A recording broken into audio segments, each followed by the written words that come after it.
اعوذ باللہ من الشیطان الرجیم بسم اللہ الرحمن الرحیم ایاک نعبد و ایاک نستعین۔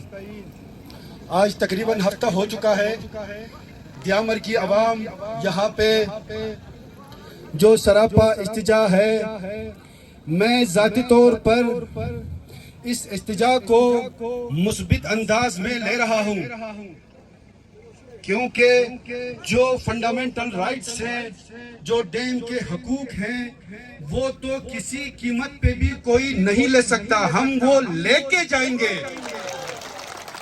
اگر کوئی یہ سوچتا ہے کہ دیامر کے لوگ، گلگت بلتستان کے لوگ یہاں بیٹھ کے تھک جائیں گے، تو ہم ان کو بتانا چاہتے ہیں کہ گلگت بلتستان کی عوام، دیامر کی عوام وہ عوام ہے جس نے ڈوگرہ راج کو ڈنڈوں اور ٹورچ سے بھگایا تھا۔ اور پوزیٹیو اس انداز میں لے رہا ہوں کہ رب کا میں شکریہ ادا بھی کرتا ہوں۔ اگر آج اس قسم کی سچویشن نہیں ہوتی تو یہاں گلگت بلتستان کے ڈسٹرکٹ گاؤں سے قافلے نہ آتے۔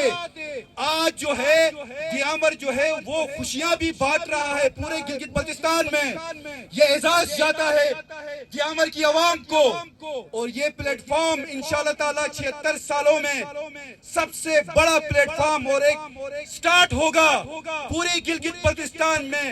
فرقہ وارانہ جو حالات ہیں، ذات پات کے حالات ہیں، وہ الحمدللہ شکر غیور دیامر کی عوام کی وجہ سے آج کے بعد وقت کے ساتھ ساتھ یہ سارے ختم ہو جائیں گے۔ اور میرے بھائیوں یاد رکھنا، جب تک ہم آپس میں اتحاد نہیں کرتے، اتفاق نہیں کرتے، یہ صرف دیامر کا مسئلہ نہیں ہے، یہ گلگت بلتستان کا مسئلہ ہے۔ اور میں حکام بالا سے کچھ کہنا بھی چاہوں گا۔ دیکھیں، گلگت بلتستان ایک ڈسپیوٹڈ ٹیریٹری ہے، متنازع خطہ ہے۔ یہ جو ڈیم جو ہے اس کو بنانے کا پروپوزل جو ہے آج سے 30-40 سال پہلے سٹارٹ ہوا تھا۔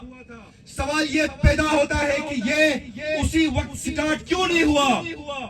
یہ متنازع خطہ ہونے کی وجہ سے انٹرنیشنل پریشر تھا، کمیونٹیز کا، یونائٹڈ نیشنز کا پریشر تھا، این جی اوز ہیں، ہیومن رائٹس کے ادارے ہیں، سب کا پریشر تھا کہ ایک متنازع خطے کے اندر ہمارا دشمن انڈیا جو ہے وہ ان کو ابال رہا تھا کہ ڈیم نہ بنے۔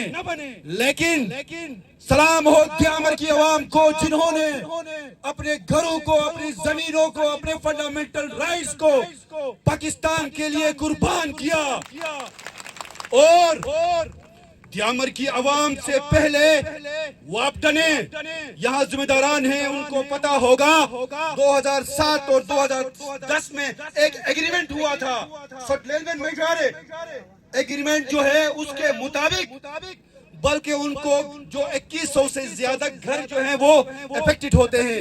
ایسا ہی ہے نا، 2100 سے زیادہ گھر، ان سے وعدہ کیا تھا اس وقت کی کمیٹی نے کہ ہم آپ سب کو سارا معاوضہ دیں گے، اور 47 لاکھ روپے اسی وقت کہا تھا، پلس جو ایگریکلچر کے لیے 6 کنال ہم لینڈ بھی دیں گے۔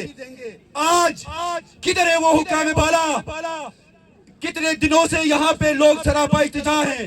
کیا میسج دینا چاہتے ہیں آپ لوگ انٹرنیشنل کمیونٹی کو؟ دیکھیں، لوگوں کو معاوضہ دینا، حقوق دینا، لوگوں سے زیادہ پاکستان کی ضرورت ہے۔ یہ لوگوں سے زیادہ پاکستان کی جو آواز سن رہے ہیں، جو انٹلیکچوئلز ہیں پاکستان کے، جو ایکسپرٹس ہیں، جو پالیسی میکرز ہیں، خدا را یہ جو مسئلہ ہے یہ دیامر کا نہیں۔ اگر انٹرنیشنل جو کمیونٹی، یونائٹڈ نیشن کو اگر پتا چلے، دیکھتے رہنا ہفتہ 10 دنوں میں اگر لوگ اس طرح رہیں گے تو کہیں ایسا نہ ہو کہ 1400 بلین کا جو پروجیکٹ ہے ڈیم، آلریڈی کتنی کاسٹ گئی ہے۔ اگر انٹرنیشنل میڈیا، انٹرنیشنل کمیونٹی یا امریکہ اور اس کے حواری، ان کو بہانہ بھی مل سکتا ہے کہ بند کرو ڈیم پروجیکٹ کو، اس وقت نقصان دیامر کی عوام کا نہیں، پاکستان کا نقصان ہوگا۔ میں ان سے یہ بات باور کرنا چاہتا ہوں کہ آپ لوگ آئیں، کنونس کریں, عوام کو مطمئن کریں, مطمئن کرنے کے بعد پھر آپ بیٹھے. یہ کیا مذاکرات کے لیے آ جا رہے ہیں, کل آ رہے ہیں؟ آپ کو شرم نہیں آتی؟ اس ڈیم کی وجہ سے میں پھر سے یہ کہہ رہا ہوں, دیامر کی عوام اور گلگت بلتستان کی عوام تو افیکٹڈ ہوگی, لیکن اس کے ساتھ ساتھ پاکستان کو بھی بہت بڑا دھچکا لگے گا اگر انٹرنیشنل کمیونٹی یا این جی اوز یا جو جتنے بھی ارادے ہیں ہیومن رائٹس کے وہ ایکٹیو ہوتے ہیں. تو انشاءاللہ تعالی آج یہ جو اتفاق ہے یہ انشاءاللہ قائم رہے گا. کوئی یہ نہ سوچے کہ صرف دیامر کا ایشو ہے, یہ دیامر کا نہیں, یہ گلگت بلتستان کا ایشو ہے, اور گلگت بلتستان ہماری ماں ہے.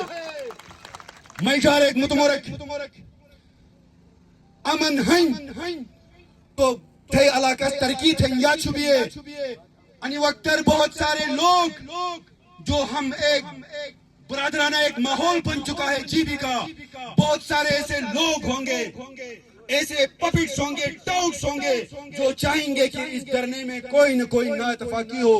تو میرے جوانوں, خاص طور پر بزرگ تو ہمارے سر کا تاج ہیں, وہ سمجھتے ہیں, جو ہمارے نوجوان ہیں, میں اشارے نوجوانان دیامر, نوجوانان گلگت بلتستان, آپ نے خیال کرنا ہے کہ ہمارے اس اتفاق کو, ہمارے اس اتحاد کو کوئی سبوتاج نہ کرے. اور انشاءاللہ تعالی ہم پھر سے یہ کہہ رہے ہیں, کسی کی مجال ہی نہیں ہے کہ ہمیں ہمارے دیامر کے رائٹس نہ دے دیں. یہ آپ خواب خرگوش سے نکل آئے, کہیں ایسا نہ ہو.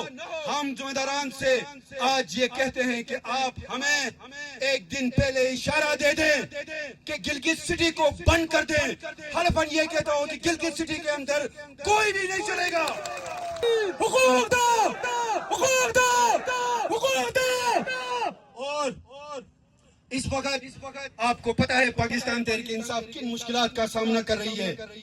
ہمارے صدر صاحب خالد خورشید صاحب پل پل ایک چیز کی خبر لے رہے ہیں کہ کیا ڈیولپمنٹ ہو رہی ہے یہاں پہ, اور وفاق میں کیا ڈیولپمنٹ کر رہے ہیں. فارم 47 کی جو گورنمنٹ ہے, ہم ایک دفعہ پھر لوکل گورنمنٹ جو ہے ہماری, ان سے بھی گزارش کرتے ہیں کہ آپ سیریس طریقے سے وفاق میں جو بھی نمائندے ہیں یا جتنے بھی سٹیک ہولڈرز ہیں, چاہے وہ وارڈ کا کیوں نہ ہو, آپ کوشش کر لیں کہ جلد از جلد جو ہمارے رائٹس ہیں وہ ہمیں ملے. ایک انچ چھوڑنے کے لیے ہم تیار نہیں ہیں. پاکستان, پاکستان. بہت شکریہ.